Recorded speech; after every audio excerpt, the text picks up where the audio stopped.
आइए क्लास शुरू करते हैं इस चैप्टर का topic 2 preparation of haloalkanes and hello arenes.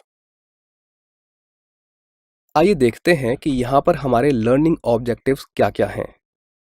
तो क्लास यहाँ पर हम प्रिपेयर करने वाले हैं हेलो एल्केन्स को एल्कोहल्स के द्वारा, एल्केन्स के द्वारा, एल्कीन्स के द्वारा और हम प्रिपेयर करेंगे हेलो एरीन्स को भी। चलिए देखते हैं कि CV1 में हम क्या शुरू करने वाले हैं। तो जैसा कि आप देख सकते हैं कि हमारा CV1 है preparation of haloalkanes from alcohols. तो यहाँ पर हम एल्कोहल्स के द्वारा हेलो एल्केन्स को बनाएंगे। चलिए क्लास देखते हैं कि एल्कोहल्स के द्वारा हम हेलो एल्केन्स को कैसे प्रिपेयर कर सकते हैं। इसके लिए हमारे पास वेरी फर्स्ट मेथड है फ्रॉम लुकास रिएजेंट।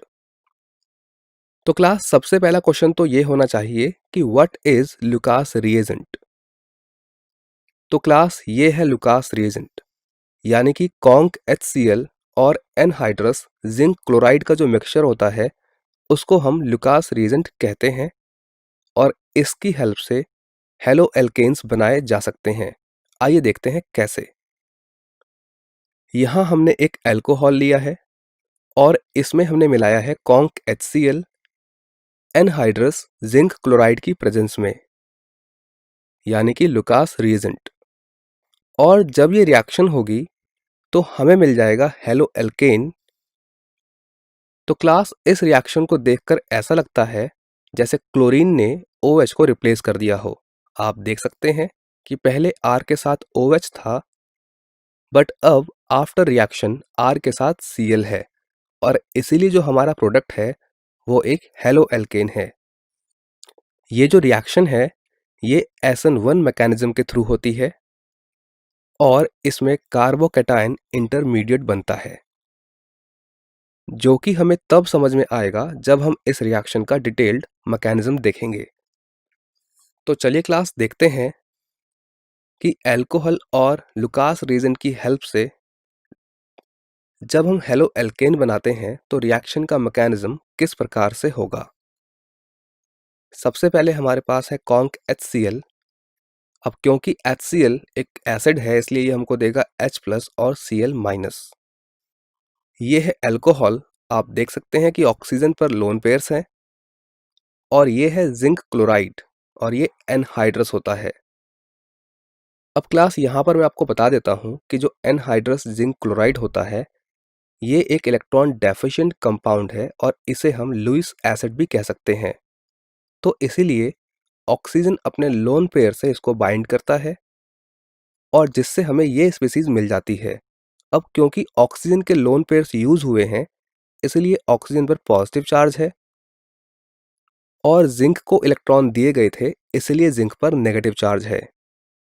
और क्लास अगर ऑक्सीजन पर पॉजिटिव चार्ज आ जाए तो स्पीसीज अनस्टेबल हो जाती है। तो हम कह सकते हैं कि ये सिस्टम हमारा अनस्टेबल है, इसलिए यहाँ से ये बॉन्ड ब्रेक होगा और इलेक्ट्रॉन क्लाउड ऑक्सीजन की तरफ शिफ्ट हो जाएगा, जिससे हमें मिल जाएगा कार्बोकैटायन, जैसा कि आप यहाँ पर देख सकते हैं। और साथ में मिलेगा ZnCl2OH जिसमें जिंक पर नेगेटिव चार्ज होगा। तो क्लास ये है हमारा कार्बोकैटायन और ये है Cl- जो कि HCl से बना था। और इस प्रकार से इन दोनों के बीच जो कॉम्बिनेशन होगा उससे हमें मिल जाएगा सिंपली हेलो एल्केन। और जो दूसरा काउंटर पार्ट था यानी कि ZnCl2OH जहां पर Z पर माइनस था, ये एक H+ लेकर हमको देगा जिंक क्लोराइड और वाटर। तो क्लास ये है लुकास रिएजेंट और अल्कोहल की रिएक्शन का मैकेनिज्म, जिसमें हमें haloalkane as a product मिलता है।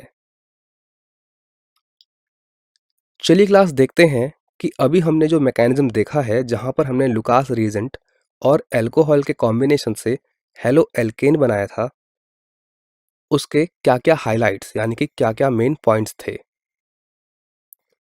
सबसे पहला कि ये जो रिएक्शन है ये SN1 मैकेनिज्म से होती है और क्लास ये SN1 पाथवे या SN1 मैकेनिज्म क्या होता है ये हम इसी चैप्टर में आगे डिस्कस करेंगे। और इस रिएक्शन में कार्बोकैटायन इंटरमीडिएट फॉर्म होता है, जैसा कि हमने देखा था कि R पॉजिटिव फॉर्म हुआ था। अब क्योंकि क्लास कार्बोकैटायन फॉर्म हुआ है, तो इसलिए हम ये कह सकते हैं कि यहाँ पर उस कार्बोकैटायन में रीअरेंजमेंट भी पॉसिबल हो सकता है। अगर हम ऑर्डर ऑफ रिएक्टिविटी की बात करें, तो इस प्रकार के रिएक्शन की जो ऑर्डर ऑफ रिएक्टिविटी होती है, वो डायरेक्टली प्रोपोर्शनल होती है स्टेबिलिटी ऑफ कार्बोकैटायन। यानी कि जितना स्टेबल कार्बोकैटायन होगा, उतनी ही ज़्यादा ऑर्डर ऑफ रिएक्टिविटी होती है। और क्लास कार्बोकैटायंस की स्टेबिलिटी का ऑर्डर तो हम जानते ही हैं, वो कुछ इस प्रकार से होता है। 3 डिग्री कार्बोकैटायन सबसे ज़्यादा स्टेबल होता है, जबकि 1 डिग्री कार्बोकैटायन सबसे कम स्टेबल होता है। और क्लास इस रिएक्शन का एक और मेन फीचर ये भी है कि इस रिएक्शन को यूज़ किया जाता है 1 डिग्री, 2 डिग्री और 3 डिग्री एल्कोहल्स की पहचान करने के लिए या उनका टेस्ट करने के लिए।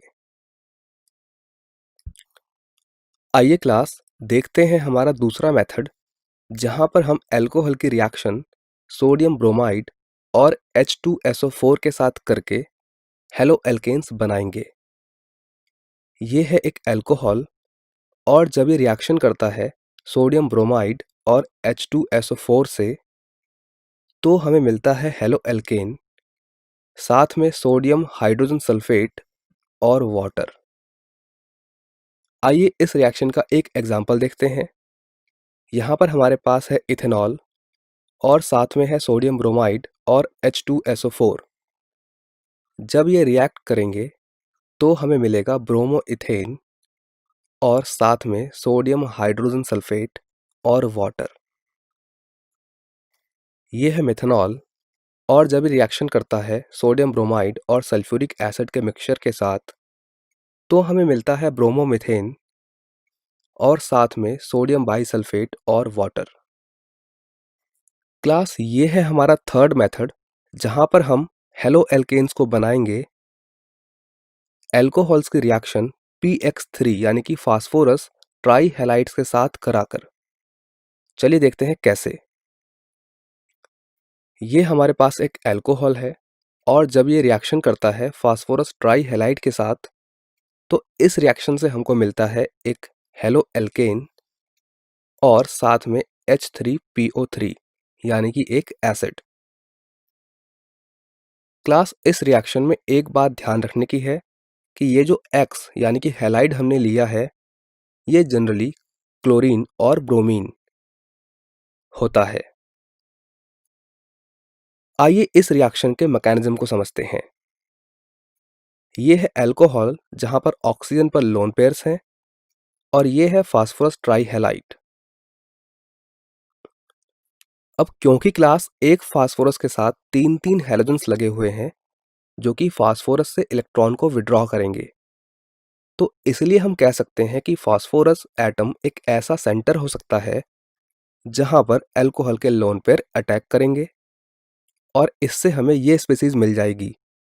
अब क्योंकि ऑक्सीजन पर पॉजिटिव चार्ज है, इसलिए ये सिस्टम अनस्टेबल है। अब क्योंकि क्लास हम जानते हैं कि हैलोजेंस एक अच्छे लीविंग ग्रुप्स होते हैं, तो इसलिए ये बॉन्ड इधर शिफ्ट होगा और हमें ये स्पीसीज मिल जाएगी। आप देख सकते हैं कि यहाँ पर भी ऑक्सीजन पर पॉजिटिव चार्ज है, यानी कि ये सिस्टम भी अनस्टेबल है। क्लास ये है वो हैलाइड आयन जो हमारे सिस्टम से एलिमिनेट हुआ था। ये R के साथ बाइंड होगा, जिससे हमें ये स्पीसीज मिलेगी। आप देख सकते हैं कि यहाँ पर जो हैलाइड है वो R के साथ बाइंड हो रहा है, जबकि जो R है वो ऑक्सीजन से अलग हो रहा है।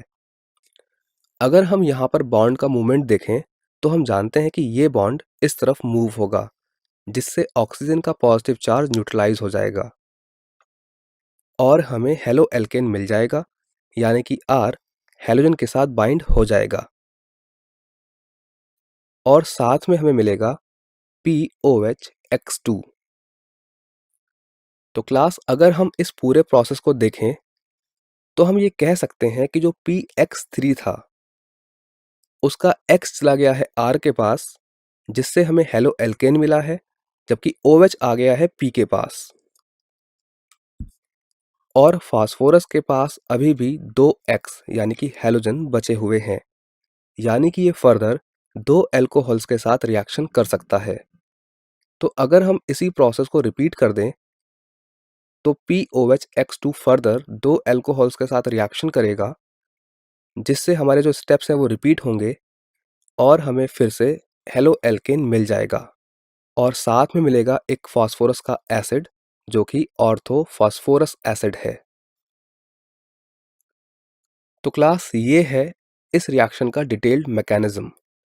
चलिए अब इसके कुछ एग्जांपल्स देखते हैं। ये है इथेनॉल, और जब ये रिएक्शन करता है PCl3 के साथ, तो क्लास प्रोडक्ट यहाँ पर आप बहुत इजीली एज्यूम कर सकते हो। हमें पता है कि इस रिएक्शन में क्या होने वाला है। सारे OH फास्फोरस के पास आ जाएंगे, जबकि सारे क्लोरीन R के साथ लग जाएंगे। तो इसलिए हमें मिलेगा क्लोरोइथेन, और इसके हमें 3 मोल्स मिलेंगे, और साथ में ऑर्थो फास्फोरस एसिड। इसी प्रकार से ये है मिथेनॉल, और जब ये रिएक्शन करेगा फास्फोरस ट्राइब्रोमाइड के साथ, तो हमें मिलेंगे 3 मोल्स ऑफ ब्रोमोमिथेन और साथ में H3PO3।